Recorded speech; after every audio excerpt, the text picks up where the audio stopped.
Rabindranath Tagore, CV Raman, Amartya Sen, ये सभी वो लोग हैं जिन्होंने नोबेल प्राइज जीतकर हम सभी का और हमारे देश का नाम रोशन किया है। दोस्तों, नोबेल प्राइज को दुनिया का सबसे बड़ा खिताब माना जाता है, लेकिन इसकी शुरुआत किसी सरकार या ऑर्गेनाइजेशन ने नहीं की थी, बल्कि इसकी शुरुआत एक अकेले इंसान अल्फ्रेड बर्नेट नोबेल ने की थी। और हमारा आज का सवाल भी ये है कि आज ये सिर्फ एक इंसान के नाम पर बने प्राइज की वैल्यू पूरी दुनिया में इतनी क्यों है, और ये कैसे इतना बड़ा अवार्ड बना जिसके मुकाबले आज कोई भी अवार्ड नहीं आता, और ऐसा क्या खास है इस प्राइज में, या ये कैसे शुरू किया गया था। आइए समझते हैं। What is Nobel prize.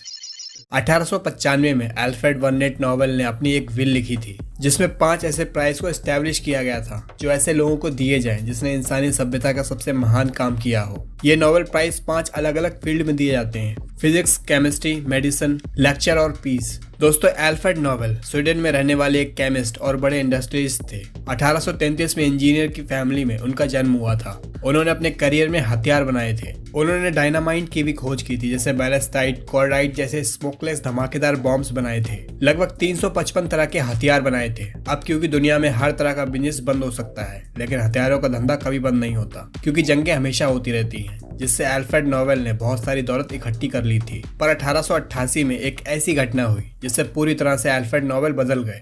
How was Nobel prize created.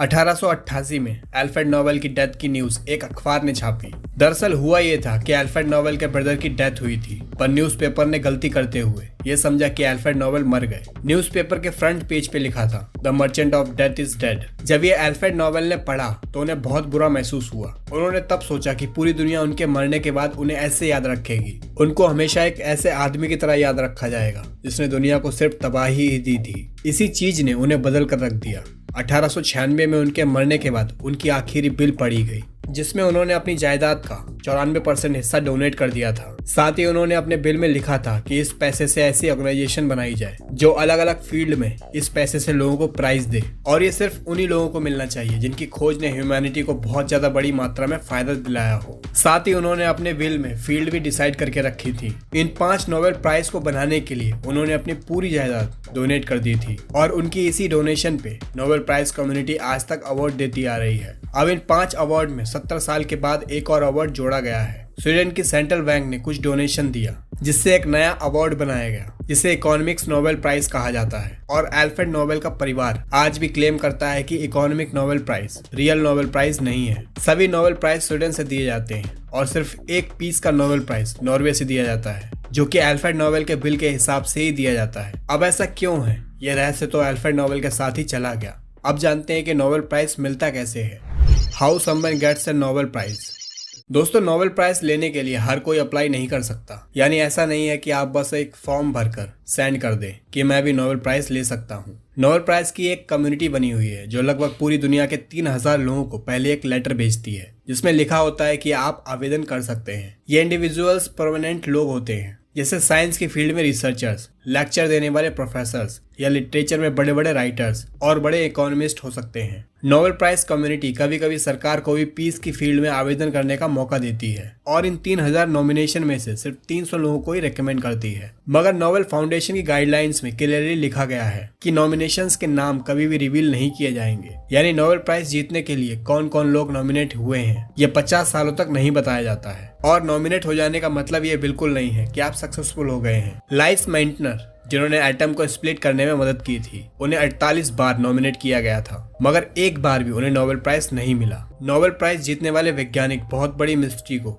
या बड़ी प्रॉब्लम को सॉल्व करते हैं। अब इनमें साइंटिफिक फील्ड के अवार्ड तो काफी सिंपल और सीधे होते हैं। इनमें आप कैलकुलेट भी कर सकते हैं कि किसकी डिस्कवरी ज्यादा बड़ी है। मगर पीस प्राइज काफी पॉलिटिकल प्राइज है, और बाकी अवार्ड से अलग इसलिए है क्योंकि अकेले आदमी को न देकर पूरी ऑर्गेनाइजेशन को दिया जाता है। जैसे European union, red cross society को नोबेल प्राइज मिल चुका है, मगर बहुत सारे इंडिविजुअल पर्सन्स भी ये प्राइज जीत चुके हैं, जैसे मार्टिन लूथर, कैलाश सत्यार्थी जैसे लोग। और ये प्राइज जीतने के बाद लोगों की लाइफ में एक बहुत बड़ा बदलाव आ जाता है, क्योंकि इसमें सिर्फ प्राइज ही नहीं दिया जाता, बल्कि इसमें एक कैश अवार्ड 7 से 8 करोड़ रुपए भी दिए जाते हैं। मगर एक से ज्यादा लोग इस प्राइज को शेयर कर रहे हैं, तो प्राइज मनी भी उनमें इक्वली डिस्ट्रीब्यूट हो जाता है। लेकिन कुछ नोबेल प्राइज विनर मानते हैं कि उनको जो गोल्ड मेडल मिलता है वो पैसे के मुकाबले ज्यादा इंपॉर्टेंट है। 2014 में जेम्स वॉटसन ने अपना गोल्ड मेडल नोबेल प्राइज नीलाम किया था, जो 25 करोड़ रुपए में रशियन रिचमैन ने खरीद कर उन्हें ही वापस कर दिया था। साथ ही विनर की लाइफ में पैसे के साथ साथ और भी चेंजेस आते हैं जो आमतौर पर वैज्ञानिक फील्ड में ज्यादा आते हैं, क्योंकि जो वैज्ञानिक ज्यादातर लैब में अपना टाइम स्पेंड करते हैं,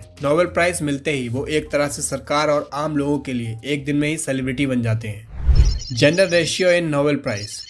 वैसे तो ये प्राइज किसी भी जेंडर में इक्वली दिया जाता है, मगर डेटा ये बताता है कि औरतें आदमियों के मुकाबले आज तक बहुत कम नोबेल प्राइज जीती हैं। कुछ साल पहले डोना स्टिकलैंड को फिजिक्स में नोबेल प्राइज दिया गया था। ये लगभग 54 साल बाद किसी औरत को फिजिक्स में नोबेल प्राइज मिला था। केमिस्ट्री में सिर्फ 8 औरतों के पास ही नोबेल प्राइज है और इकोनॉमिक्स में 5 औरतों के पास ही नोबेल प्राइज है। इन सभी नोबेल प्राइज में आज तक एक वेस्टर्न कल्चर नजर आता है। 1901 से लेकर आज तक 81% नोबेल प्राइज अमेरिका, कनाडा और यूरोपियन लोगों ने ही जीते हैं। मगर ये डेटा देखने से पहले कई सारी और भी चीजें जान लेनी चाहिए। नोबेल प्राइज आमतौर पर किसी रिसर्च से मिली डिस्कवरी के बहुत सालों बाद दिया जाता है, जब उसका इम्पैक्ट पता चलता है। और पिछले 10 से 15 सालों में जो नोबेल प्राइज मिले हैं वो बहुत पहले की डिस्कवरी के लिए दिए गए थे। और अगर हम पिछले 50 सालों की बात करें तो औरतों का ज्यादा रिसर्च में इतना योगदान नहीं था, क्योंकि वो इस फील्ड में ज्वाइन ही नहीं होती थी। उनकी लिटरेसी रेट कम थी या उनके लिए एवेन्यूज खुले नहीं थे। दूसरी तरफ अगर हम वेस्टर्न वायर्स की बात करें तो यूरोपियन देशों का लगभग पूरी दुनिया पर राज था और डेवलपिंग नेशंस में इतनी एजुकेशन नहीं थी,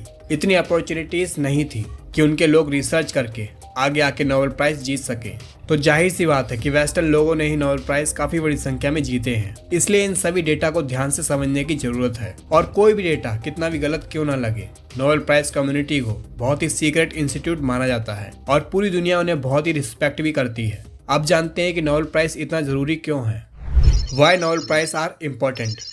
दोस्तों, इसका सबसे बड़ा रीजन भी यही है, फेयरनेस। यानी नोबेल प्राइज को इतना अच्छे से बनाया गया है कि इनके अंदर ट्रांसपेरेंसी बहुत ज्यादा है और सच्चे योगदानियों को ही ये प्राइज दिया जाता है। कमेटी अपने हिसाब से प्राइज नहीं दे सकती। विज्ञान की फील्ड में तो इसे बहुत ही सीक्रेट माना जाता है, बल्कि जो नॉमिनेशन आते हैं उनके रिव्यूज भी लोग खुले में लिख पाते हैं, क्योंकि उनको पता है कि अगले 50 सालों तक ये नॉमिनेशन रिवील नहीं किए जाएंगे और ना ही उनके रिव्यू रिवील किए जाएंगे। यही सब रीजन से ही नोबेल प्राइज इतना जरूरी है। दूसरा ये भी है कि इसको कम्पीट करने के लिए पूरी दुनिया में कोई दूसरा अवार्ड नहीं है। साथ ही इसकी प्राइज मनी भी बहुत ज्यादा है। ये कुल मिलाकर एक ट्रेडिशन बन चुका है कि नोबेल प्राइज जीतने का मतलब है कि आपने पूरी दुनिया की सबसे जरूरी खोज की है। अगर आपको वीडियो इंटरेस्टिंग लगी हो तो वीडियो को लाइक जरूर करें और ऐसी इंटरेस्टिंग वीडियोस को देखने के लिए चैनल को सब्सक्राइब करना ना भूलें।